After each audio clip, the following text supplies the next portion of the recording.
Welcome back, Kapadyak Liros. Ito na po, dito na kami sa viewing deck ng Gibiljays, kung saan makikita nyo ang dolomite sand.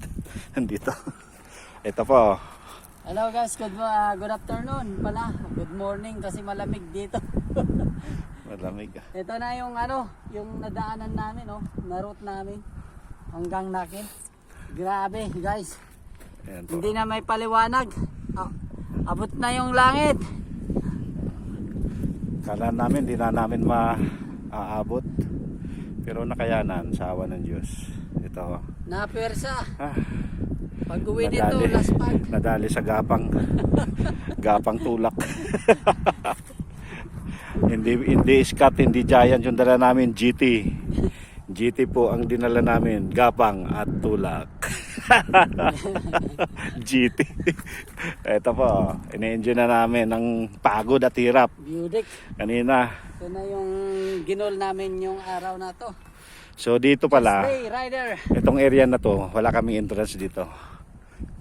Pumasok lang kami. Pero yung mga, May ang problema lang, yung mga teleskopyo nila, may ground, may kuryente. Kaya pala libre. Kaya pala Kasi libre, libre busit. din makuryente. Gag-ground kaya, ayun o, dami view yun. Walang iya. Ayan na yung tower ng Etisalat na pilit na naabot na hindi naman maabot kasi sarado eh. Oh. Alam ko na. Ano?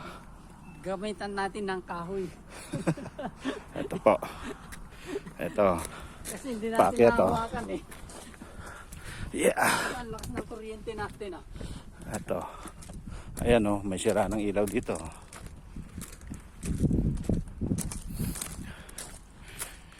Ito yun, dito nyo makikita yung cork wire dito sa area na to.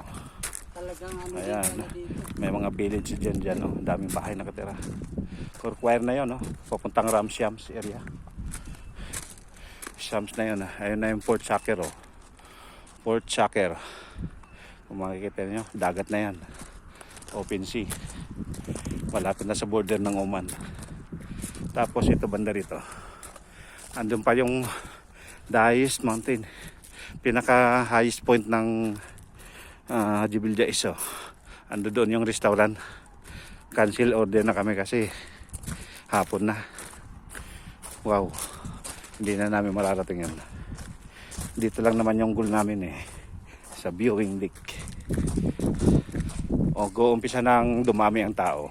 Hapon na kasi Ito mga kapadyakuleros. Dinadaan na namin mga dolomite Yun lang, lobat kami. Kailangan kong i-save yung battery ko para mamaya doon sa sa relive namin. Sige po, mamaya naman. Bye bye.